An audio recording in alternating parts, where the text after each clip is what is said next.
The sun crawled slowly across the valley, laying ribbons of gold over the tall grass that bent in slow waves like water as the wind breathed across the land, and in that light, Mara the lioness moved with the calm of something ancient and sure, her paws leaving soft marks in the dust that glimmered faintly with morning dew. She was not hurrying, for she had no reason to. The hunt was done before dawn, and her cubs trotted behind her, their bellies round their fur still heavy with sleep. She glanced back at them every few steps, the corners of her mouth lifting in the silent pride only a mother could hold in her chest. The air smelled of rain that would never come, the kind of scent that teases the earth without keeping its promise. The sky above was wide and cloudless, stretching so far it almost felt cruel, and the silence was so deep that even the insects dared not break it. The valley had once been filled with sound years ago, when her pride had been larger, when the nights were loud with roars and laughter and the tearing of meat under stars. Now only the wind spoke, now only she remained with her young, learning how to keep them alive in a world that no longer cared for the wild. The cubs did not understand the weight of what had been lost. They saw the world as endless and kind, the dust as playground, the sun as warmth. Not warning one of them, the smallest, stopped to paw at a beetle tumbling in the sand, his clumsy little claws catching sunlight. Mara waited for him, watching the slow rhythm of his curiosity, and she thought of the stories her own mother had told her of the time when lions ruled without fear, when men stayed far away and only the stars watched. She breathed deep, and the air filled her chest with a stillness that made her heart ache. It was peace, but fragile peace that trembled like a leaf before a storm. She knew the scent of danger when it came, and she tasted it. None now, but the memory of it never left her. It lived behind her ribs, always whispering, always warning her that peace is only the pause between two heartbeats of chaos. Still she walked forward, her body strong, her stride steady, her mind quieter. Cubs followed her like shadows, stumbling sometimes, chasing each other, sometimes bumping against her legs. She turned her head once and nudged one of them gently with her nose, his fur soft against her muzzle, and in that simple touch she felt everything. She fought for every breath, every step, every scar she carried. She would not let the world take them, not while she stood, not while her heart still beat beneath the endless, cruel, beautiful skew. And so the morning stretched on a golden thread, pulled across the earth, the wind soft and slow, the world unbroken for now. For this brief moment there was still peace, and Mara allowed herself to believe that maybe, just maybe, it would last. The sun rose higher, and the light sharpened into heat that pressed down upon the valley, the air turning heavy and bright. Mara led her cubs toward the low trees that clung to the edge of a dry riverbed. The ground cracked and pale beneath her paws. She knew the path well. It wound through the bones of the land where her ancestors once walked and hunted and sang their power into the soil. She paused at the riverbed and lowered her head, drinking from a shallow pool where the water shimmered like glass.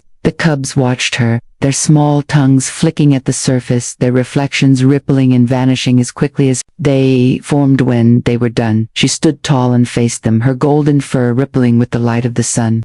Her eyes steady and wise, she began to make the low sounds that were neither growl nor purr, the language of mothers and teachers. She spoke to them of how to listen to the earth, how to feel the tremble of hooves miles away, how to smell the difference between rain and blood.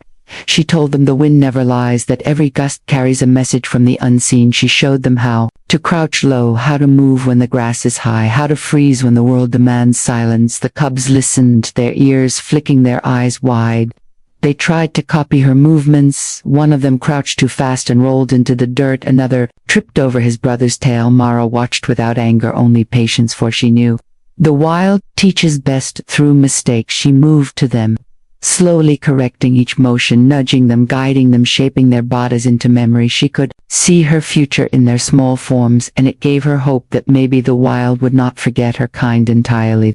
The day grew hotter, the air vibrating with the hum of unseen wings and the scent of dust. Mara stretched her body, her muscles long and strong. She felt the rhythm of her blood and the heartbeat of the land merging into one. She looked toward the horizon, where heat shimmered like a ghostly sea, and for a brief moment she thought she saw something there, a flicker, a shadow that did not belong. Her ears turned, her eyes narrowing, but then the wind shifted and it was gone, leaving only the stillness of noon and the sound of her cubs chasing one another through the grass. She breathed deeply again, telling herself it was nothing. The wild often played tricks on eyes grown too careful. She'll lay down beneath the shade, and the cubs piled against her, their bodies warm, their breaths soft. She licked their heads, one by one cleaning the dust from their fur as they drifted between. Waking in dreams, she looked over the valley once more, her mind calm, her guard lowered, just slightly for the first time in days, and she began to speak to them.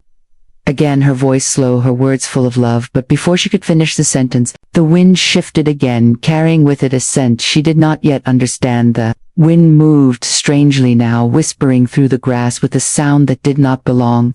Mara lifted her head, her ears twitching, her nostrils flaring as she tried to read what the air was telling her. The cubs stirred against her side, one of them yawning, another still half asleep, their small bodies warm and unaware of the quiet warning that pulsed through the ground. She rose, slowly, her shadow stretching long across the dust, her eyes searching the horizon. The sun was bright, too bright, the light cutting through the air like glass. She took a step forward, her muscles tense, every sense sharpened to a needlepoint. The cubs followed, still playful, still innocent. One of them darted ahead, chasing a butterfly that floated near the cracked edge of the riverbed.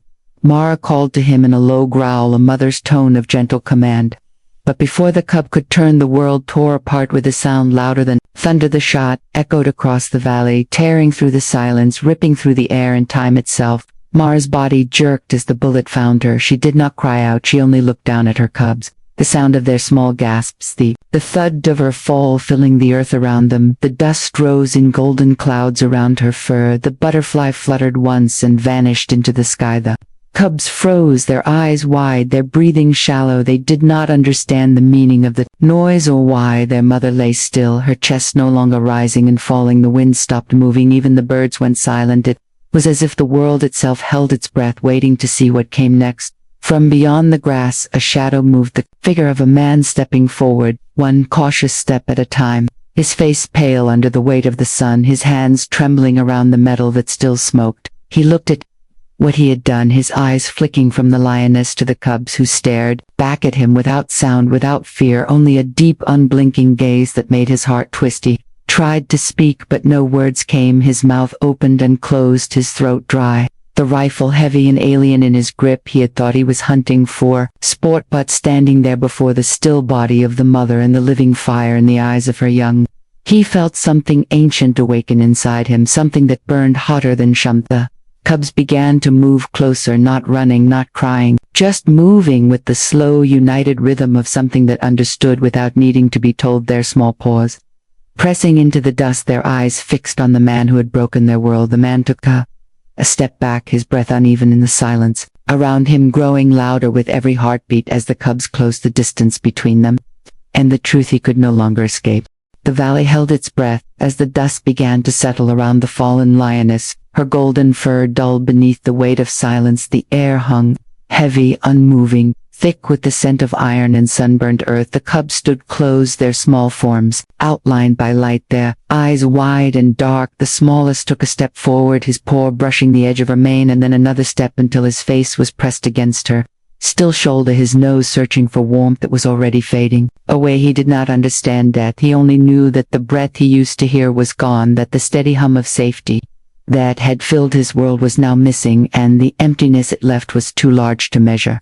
The others gathered around him, pressing close until they were one body, trembling together as the wind began to rise again, carrying the echo of the shot back across the plains. The man stood frozen, unable to move his hands, shaking his eyes, refusing to meet the sight before him. He tried to speak again, but the words caught in his throat, turning into something jagged and useless. The rifle slipped from his grip, landing softly in the dust with a dull thud. The sound seemed to wake the cubs, their ears twitching, their small heads lifting, their eyes finding him through the haze of light and dust. For a moment, everything was still, only the slow rhythm of the wind and the heartbeat of guilt pounding in the man's ears. Then the cubs began to move, one by one, circling their mother, their small tails flicking the air, filled with a strange sound, not a cry, not a growl, something deeper, quieter, a vibration that seemed to crawl through the ground and into the man's bones.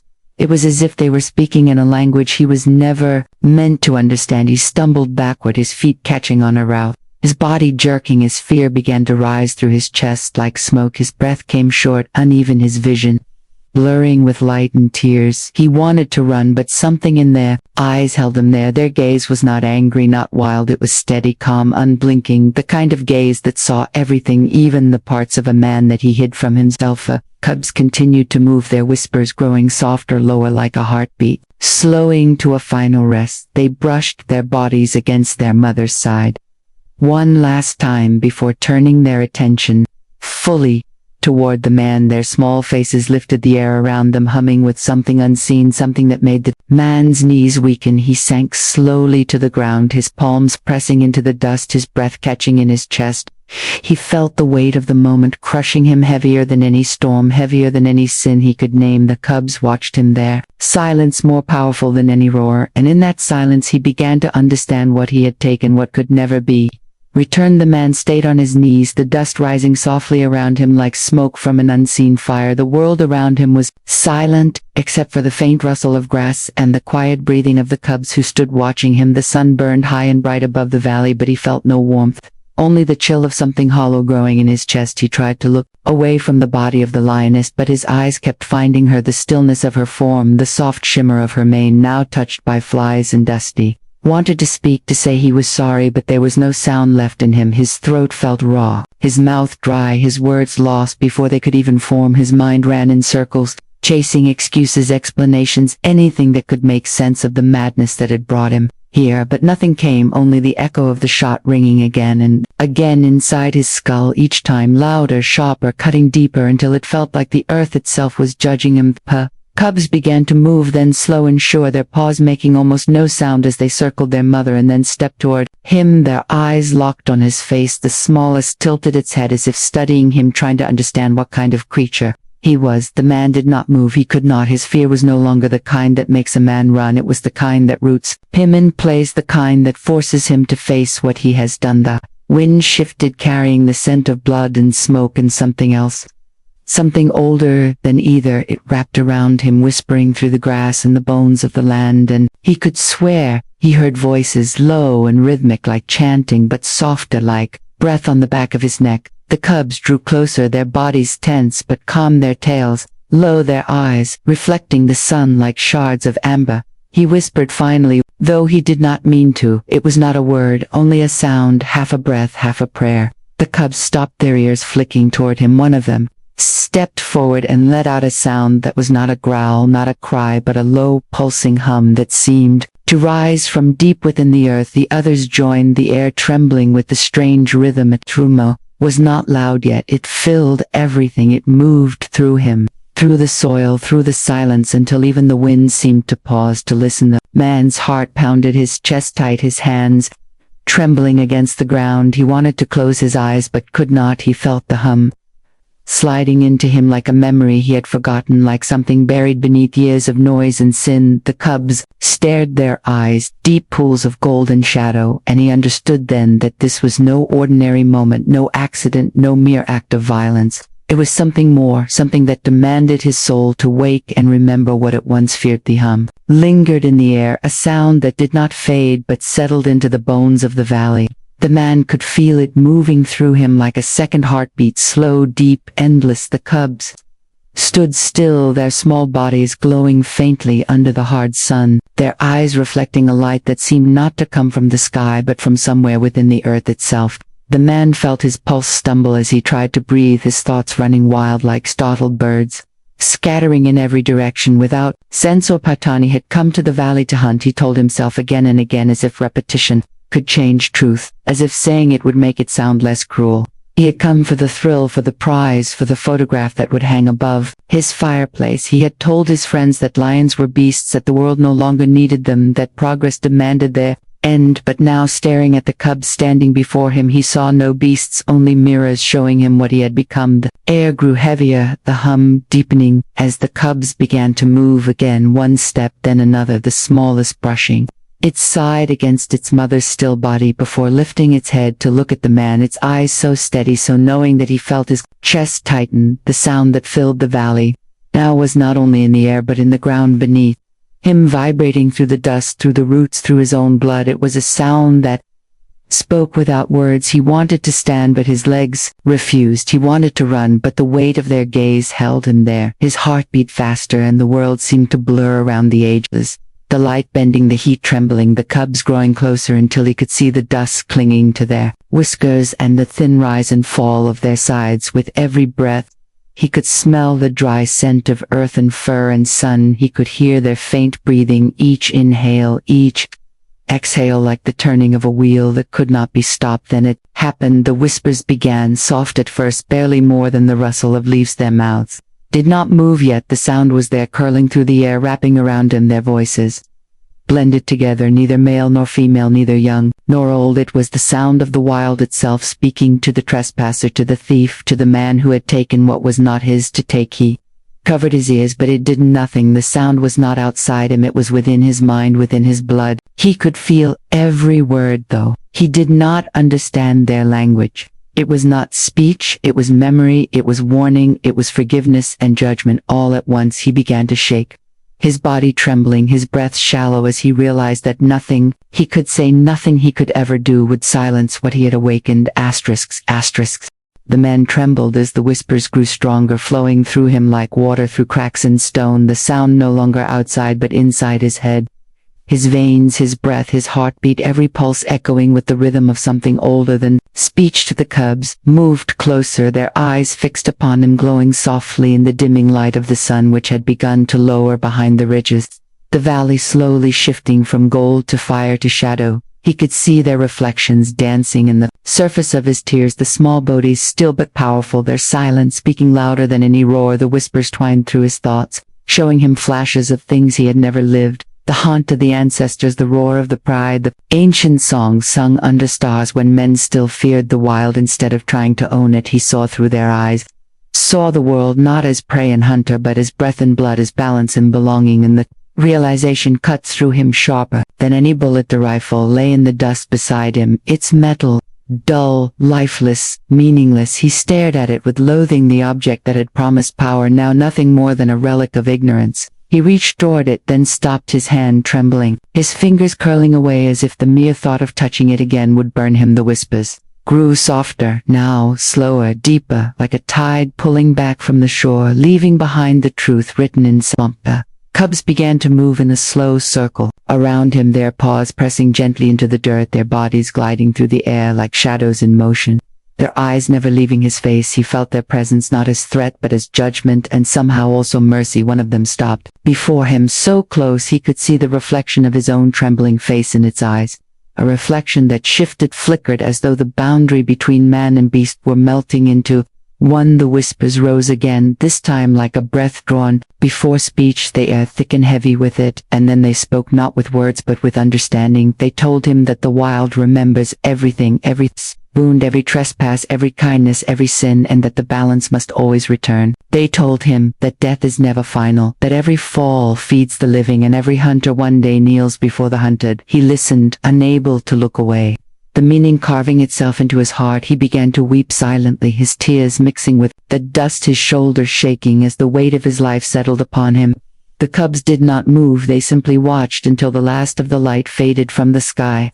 The man felt the day die around him, felt the heat fade, felt the truth settle, and in that moment, he knew he would never again lift a weapon. He knew he would carry this silence for the rest of his days. Night began to fall over the valley, slow and silent, the sky deepening from amber to violet to a black so wide it seemed endless, the stars appearing one by one, like eyes opening in the dark. The air cooled and the scent of dust turned to the scent of memory. The cubs stood still around the man, their fur faintly shining under the newborn moon, their breath visible in the chill of the coming night. The wind whispered again through the grass, but now its voice was softer, as if even the earth had grown tired of speaking to him.